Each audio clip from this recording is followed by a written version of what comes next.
Hi hello ಎಲ್ರಿಗೂ ನಮಸ್ಕಾರ. Welcome back to my channel. ಇವತ್ತಿನ ವಿಚಾರ ಏನಪ್ಪ ಅಂದರೆ, ರೈಲ್ವೆ ಇಲಾಖೆಯಲ್ಲಿ ಇದೀಗ ಹುದ್ದೆಗಳು ಖಾಲಿ ಇದ್ದು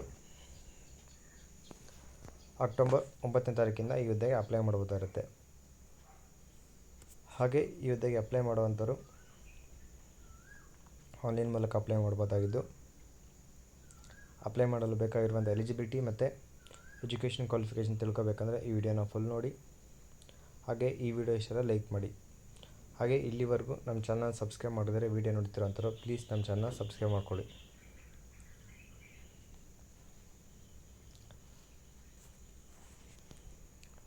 ಇನ್ನು ಈ ಹುದ್ದೆಯ ನೋಟಿಫಿಕೇಷನ್ನ ಬಂದು ಜುಲೈ 26ನೇ ತಾರೀಕಿಗೆ ಹೊರಡಿಸಲಾಗಿದ್ದು, ಈ ಹುದ್ದೆಗೆ ಅಪ್ಲೈ ಮಾಡಲು ಆಗಸ್ಟ್ 9ನೇ ತಾರೀಕಿಂದ ಸ್ಟಾರ್ಟ್ ಆಗ್ತಿದೆ.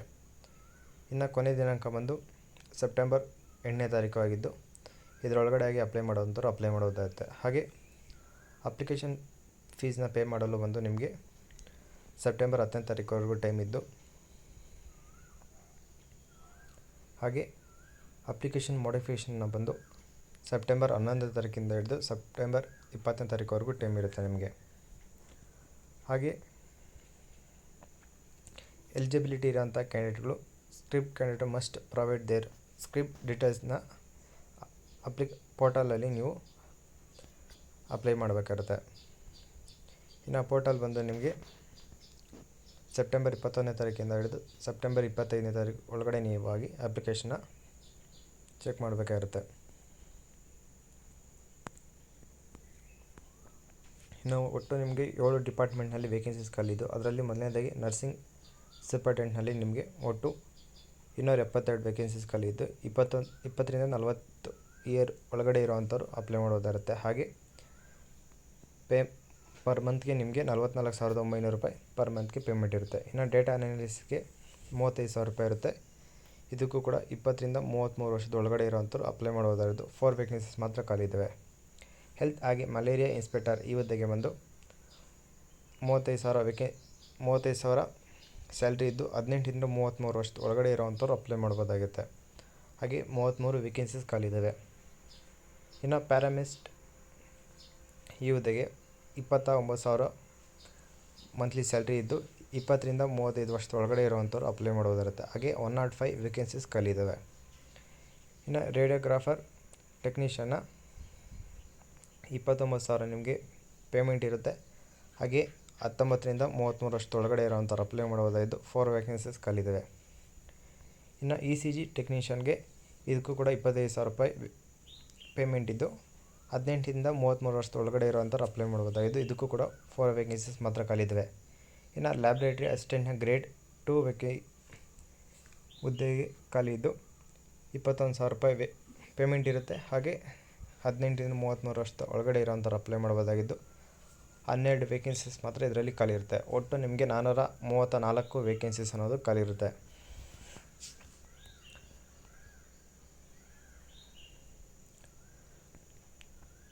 ಹಾಗೆ ನೀವು ಅಪ್ಲಿಕೇಶನ್ ಮಾಡಿಫಿಕೇಷನ್ಗೆ 250 ರೂಪಾಯಿ ಫೀಸ್ನು ಕೂಡ ಪೇ ಮಾಡಬೇಕಾಗಿದ್ದು, ಇದು ನಾನ್ ರಿಫಂಡಬಲ್ ಅಮೌಂಟ್ ಇದ್ದಾಗಿರುತ್ತೆ.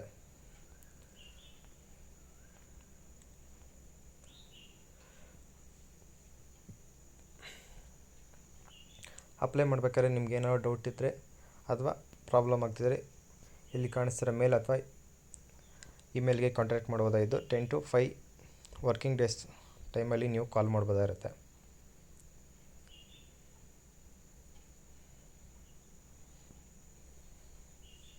ಹಾಗೆ ಈ ಹುದ್ದೆಗೆ ಅಪ್ಲೈ ಮಾಡೋವಂಥವ್ರಿಗೆ ಫಿಸಿಕಲಿ ಫಿಟ್ ಆಗಿರಬೇಕಾಗುತ್ತೆ. ಮೊದಲನೇದಾಗಿ ಇಂಡಿಯನ್ಸ್ ಆಗಿರೋವಂಥವ್ರು ಈ ಹುದ್ದೆಗೆ ಅಪ್ಲೈಯನ್ನು ಮಾಡ್ಬೋದಾಗಿರುತ್ತೆ.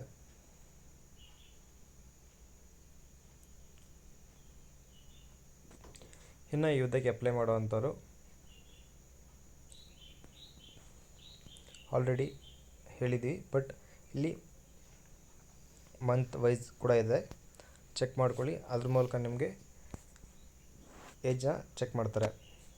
ಇನ್ನು ಜೊತೆಗೆ ಏಜ್ ರಿಲ್ಯಾಕ್ಸೇಷನ್ ಕೂಡ ಸಿಗ್ತಾಯಿದ್ದು, ಅದರಲ್ಲಿ SC/STಗೆ 5 ಇಯರ್ಸ್, OBCಗೆ 3 ಇಯರ್ಸ್, ಎಕ್ಸ್ ಸರ್ವಿಸ್ ಮ್ಯಾನ್ ಅಭ್ಯರ್ಥಿಗೆ 3 to 8 ಇಯರ್ಸ್ವರೆಗೂ ಏಜ್ ರಿಲ್ಯಾಕ್ಸೇಷನ್ ಸಿಗ್ತಿದೆ. ಇನ್ನು PWBD ಕ್ಯಾಟಗರಿಗೆ ಕೂಡ 18ರಿಂದ 15 ವರ್ಷವರೆಗೂ ನಿಮಗೆ ಏಜ್ ರಿಲ್ಯಾಕ್ಸೇಷನ್ ಸಿಗ್ತಾಯಿದ್ದು, ಹಾಗೆ ಆಲ್ರೆಡಿ ರೈಲ್ವೆ ಇಲಾಖೆಯಲ್ಲಿ ಗ್ರೂಪ್ C ಹುದ್ದೆ ಮಾಡಿರೋವಂಥವ್ರಿಗೆ 40 to 45 ಇಯರ್ಸ್ ಒಳವರೆಗೂ ನಿಮಗೆ ಏಜ್ ರಿಲೇಷನ್ ಅನ್ನೋದು ಸಿಗ್ತಾಯಿದೆ. ಹಾಗೆ ವರ್ಕ್ ಇನ್ ಕೋಸಿಯಾ ಅಡ್ಮಿನಿಸ್ಟ್ರೇಟಿವ್ ಆಫೀಸ್ನಲ್ಲಿ ವರ್ಕ್ ಮಾಡಿದಂಥವ್ರಿಗೆ 5 ಇಯರ್ಸ್ವರೆಗೂ ನಿಮಗೆ ಏಜ್ ರಿಲೇಷನ್ ಅನ್ನೋದು ಸಿಗ್ತಾಯಿದ್ದು.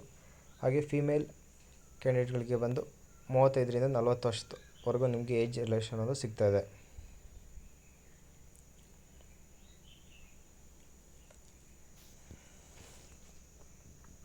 ಇನ್ನು ಈ ಹುದ್ದೆಗೆ ಅಪ್ಲೈ ಮಾಡೋವಂಥವ್ರಿಗೆ ಎಜುಕೇಷನ್ ಕ್ವಾಲಿಫಿಕೇಷನ್ ಬಂದು ಪ್ಯಾರಾಮೀಟರ್ ಮಾಡಿರೋವಂಥವ್ರು ಹಾಗೆ education qualification technician professional qualification ಮುಗಿಸಿರೋವಂಥವ್ರು ಹಾಗೆ ಎಕ್ಸಾಮಿನೇಷನ್ ಬರೆದು ರಿಸಲ್ಟ್ಗೋಸ್ಕರ ವೇಟ್ ಮಾಡ್ತಿರೋವಂಥವ್ರಿಗೂ ಅಂಥವ್ರು ಅಪ್ಲೈ ಮಾಡೋಕ್ಕೆ ಹೋಗೋದಿಲ್ಲ. ಆಲ್ರೆಡಿ ಪಾಸಾಗಿರೋವಂಥವ್ರು ಮಾಡ್ಬೋದಾಗಿರುತ್ತೆ. ಇನ್ನು ಈ ಹುದ್ದೆಗೆ ಅಪ್ಲೈ ಮಾಡಲು ನಿಮಗೆ ಅಪ್ಲಿಕೇಶನ್ ಫೀಸ್ ಬಂದು 500 ರೂಪೀಸ್ ಇರುತ್ತೆ. ಹಾಗೆ 400 ರೂಪೀಸ್ ನಿಮಗೆ ರಿಫಂಡಬಲ್ ಅಮೌಂಟ್ ಆಗಿರುತ್ತೆ. ಇನ್ನು SC ST X servicemen female candidate ಹಾಗೆ ಟ್ರಾನ್ಸ್ಜೆಂಡರ್ PWBD ಕ್ಯಾಟಗರಿ ಹಾಗೆ EWS EBC ಕ್ಯಾಟಗರಿಗೆ 250 ರೂಪಾಯಿ ಅಪ್ಲಿಕೇಶನ್ ಫೀಸ್ ಇದ್ದು ಅದು 250 ರೂಪಾಯಿ ಕೂಡ ನಿಮಗೆ ರಿಫಂಡಬಲ್ ಅಮೌಂಟ್ ಇದಾಗಿರುತ್ತೆ. ಅದರ ಅಪ್ಲಿಕೇಶನ್ ಮಾಡಿಫಿಕೇಷನ್ಗೆ ಮಾತ್ರ ನೀವು 250 ರೂಪಾಯಿ ಫೀಸ್ ಪೇ ಮಾಡಬೇಕಾಗಿರುತ್ತೆ. ಅದು ನಾನ್ ರಿಫಂಡಬಲ್ ಅಮೌಂಟ್ ಆಗಿರುತ್ತೆ.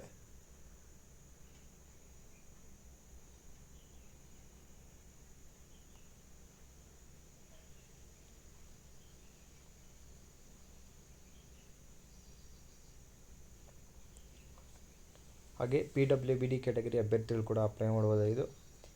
ಯಾರೆಲ್ಲ PWBD ಕ್ಯಾಟಗರಿ ಅಪ್ಲೈ ಮಾಡ್ಬೋದು ಅನ್ನೋದನ್ನ ಒಮ್ಮೆ ಕ್ಲೀನಾಗಿ ನೋಟಿಫಿಕೇಷನಲ್ಲಿ ಕ್ಲೀನಾಗಿ ನೋಡ್ಕೊಳ್ಳಿ. ಅಥವಾ ನೋಟಿಫಿಕೇಷನ್ ನಿಮಗೆ ಏನಾದರೂ ಬೇಕಾದರೆ ಪ್ಲೀಸ್ ಮೆಸೇಜ್ ಮಾಡಿ, ನಾನು ನಿಮಗೆ ನೋಟಿಫಿಕೇಷನನ್ನು ಕಳಿಸ್ಕೊಡ್ತೀನಿ. ಹಾಗೆ ಎಕ್ಸಾಮ್ ಕೂಡ ಇದ್ದು ಎಕ್ಸಾಮ್ಗೆ ಬಂದು ನಿಮಗೆ 100 ಮಾರ್ಕ್ಸ್ಗೆ ಎಕ್ಸಾಮ್ ಅನ್ನೋದು ಇದ್ದು professional ability, general awareness, general arithmetic, general intelligence ಹಾಗೆ ರೀಸನಿಂಗ್ ಹಾಗೆ ಜನರಲ್ ಸೈನ್ಸ್ನ ಬಗ್ಗೆ ನಿಮಗೆ ಕ್ವೆಶನ್ಸ್ ಅನ್ನೋದು ಇರುತ್ತೆ. ಹಾಗೆ ರಾಂಗ್ ಆನ್ಸರ್ ನೀಡಿದಲ್ಲಿ 0.3 ಮಾರ್ಕ್ಸ್ನ ಕೂಡ ಡಿಡಕ್ಟ್ ಅನ್ನೋದು ಮಾಡ್ತಾರೆ. ಇದರಲ್ಲಿ ಶಾರ್ಟ್ ಲಿಸ್ಟ್ ಆದಂಥ ಕ್ಯಾಂಡಿಡೇಟ್ಗಳಿಗೆ ಡಾಕ್ಯುಮೆಂಟ್ ವೆರಿಫಿಕೇಷನ್ ಇರುತ್ತೆ. ಫಸ್ಟಾಗಿ ನಿಮಗೆ ಎಕ್ಸಾಮ್ ಅನ್ನೋದು ಕಂಡಕ್ಟ್ ಮಾಡ್ತಾರೆ. ಅದರಲ್ಲಿ ಪಾಸಾಗಿರೋವಂಥವ್ರನ್ನ ಶಾರ್ಟ್ ಲಿಸ್ಟ್ ಮಾಡಿ ಅವ್ರಿಗೆ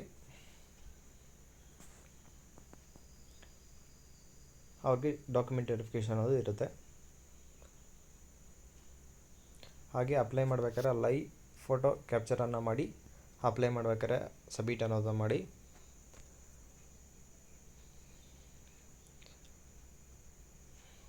ಹಾಗೆ ಪ್ರತಿಯೊಂದು ಡಾಕ್ಯುಮೆಂಟ್ನೂ ಕೂಡ ಸ್ಕ್ಯಾನಡ್ ಆಗಿರೋಂಥ ಡಾಕ್ಯುಮೆಂಟ್ ನೀವು ಸಬ್ಮಿಟನ್ನು ಮಾಡಬೇಕಾಗುತ್ತೆ.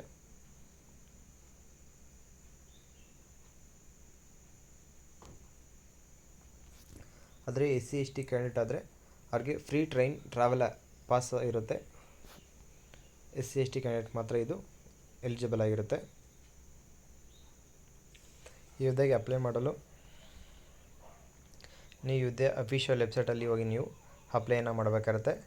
ಹಾಗೆ ಈ ಹುದ್ದೆ ಬಗ್ಗೆ ಹೆಚ್ಚಿನ ಇನ್ಫಾರ್ಮೇಷನ್ ತಿಳ್ಕೊಬೇಕಾದ್ರೆ ಎನಿ ನ್ಯೂ ಅಪ್ಡೇಟ್ ತಿಳ್ಕೊಬೇಕಂದ್ರೆ ಅವ್ರನ್ನ ಸ್ಟೇಟ್ ವೈಸು ನಿಮಗೆ ವೆಬ್ಸೈಟ್ ಅನ್ನೋದಿದೆ. ನಮ್ಮ ಕರ್ನಾಟಕಕ್ಕೆ ಬೆಂಗಳೂರಲ್ಲಿ www.rrbnc.government.in ಈ ವೆಬ್ಸೈಟಲ್ಲಿ ಹೋಗಿ ನೀವು ಇನ್ಫಾರ್ಮೇಷನ್ನ ಗ್ಯಾದರ್ ಮಾಡ್ಬೋದಾಗಿರುತ್ತೆ. ನೋಡಿ, ಈಗಲೂ ಹೇಳ್ತೀನಿ, ಅಪ್ಲಿಕೇಶನ್ ಮಾಡಿಫಿಕೇಷನ್ಗೆ 250 ರೂಪಾಯಿ ಪೇ ಮಾಡಬೇಕಾಗುತ್ತೆ. ಆ ರೀತಿ ಮಾಡ್ಕೊಳ್ಳೋಕ್ಕೆಲ್ಲ ಹೋಗ್ಬಿಡಿ. ಒಮ್ಮೆ ಕ್ಲೀನಾಗಿ ಚೆಕ್ ಮಾಡಿಕೊಂಡು ಸಬ್ಮಿಟ್ ಅನ್ನೋದು ಮಾಡಿ.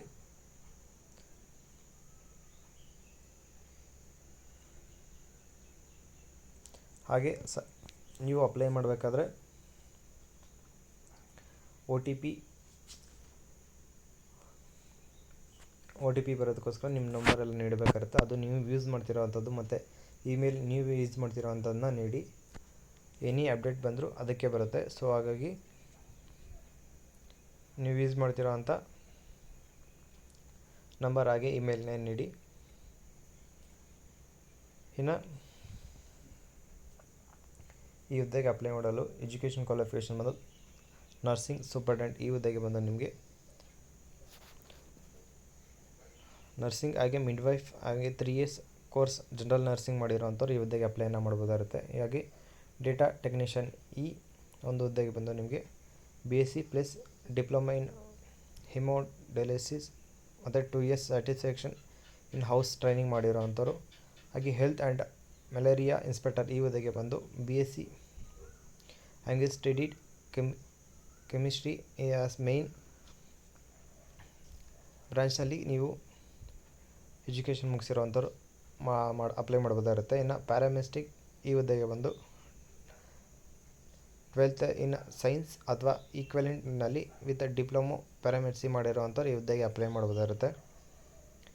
ಇನ್ನು ರೇಡಿಯೋಗ್ರಾಫರ್ ಎಕ್ಸ್ರೇ ಟೆಕ್ನಿಷಿಯನ್ ಈ ಹುದ್ದೆಗೆ ಕೂಡ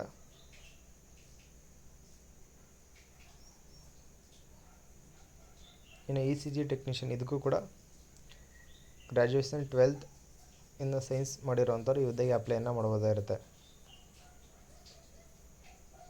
ಇನ್ನು ಲ್ಯಾಬ್ ಅಸಿಸ್ಟೆಂಟ್ ಈ ಹುದ್ದೆಗೆ ಕೂಡ 10th in science plus diploma medical laboratory ಮಾಡಿರೋವಂಥವ್ರು ಈ ಹುದ್ದೆಗೆ ಅಪ್ಲೈನ ಮಾಡ್ಬೋದಾಗಿರುತ್ತೆ.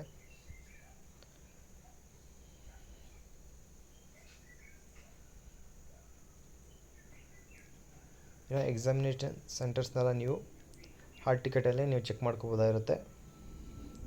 ಇಲ್ಲಿ ಯಾವುದನ್ನೂ ನೀಡಿಲ್ಲ, ಅಥವಾ ವೆಬ್ಸೈಟಲ್ಲಿ ಕೂಡ ನೋಟಿಫಿಕೇಷನ್ನ ಬಿಡುಗಡೆ ಮಾಡ್ತಾರೆ, ಅದರಲ್ಲಿ ಕೂಡ ನೀವು ಚೆಕ್ಕನ್ನು ಮಾಡ್ಬೋದಾಗಿರುತ್ತೆ.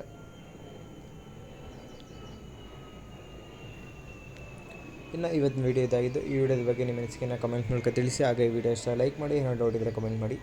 ಕೆಲಸ ಹುಡುಕ್ತಿರೋ ಅಂತ ನಿಮ್ಮ ಫ್ರೆಂಡ್ಸ್ಗೆ ಮತ್ತು ರಿಲೇಷನ್ಸ್ಗೆ ಈ ವಿಡಿಯೋನ ಶೇರ್ ಮಾಡಿ ಅಂತ ಹೇಳ್ತಾ, ಇದೇ ಥರದ ಹೆಚ್ಚಿನ ಉದ್ಯೋಗ ಮಾಹಿತಿಗಾಗಿ ನಮ್ಮ ಚಾನಲ್ ಪ್ಲೀಸ್ ಸಬ್ಸ್ಕ್ರೈಬ್ ಮಾಡ್ಕೊಳ್ಳಿ. ಹಾಗೆ ಪಕ್ಕದಲ್ಲಿರೋ ಬೆಲ್ಲೈಕನ್ನ ಕೂಡ ಕ್ಲಿಕ್ ಮಾಡಿ. ಹಾಗೆ ಈ ಹುದ್ದೆಗೆ ಯಾರ್ಯಾರು ಅಪ್ಲೈ ಮಾಡ್ತಿರೋ ಅವರೆಲ್ಲರೂ ನನ್ನ ಕಡೆಯಿಂದ ಆಲ್ ದಿ ಬೆಸ್ಟ್ ಅಂತ ಹೇಳ್ತಾ, ಈಗೇನೋ ವೀಡಿಯೋಸ್ ನೋಡ್ತಾರೆ, ಸಪೋರ್ಟ್ ಮಾಡ್ತಾರೆ. ಹಾಗೆ ಈ ವಿಡಿಯೋ ನೋಡೋದಕ್ಕೆ ಎಲ್ಲರಿಗೂ ಧನ್ಯವಾದಗಳು.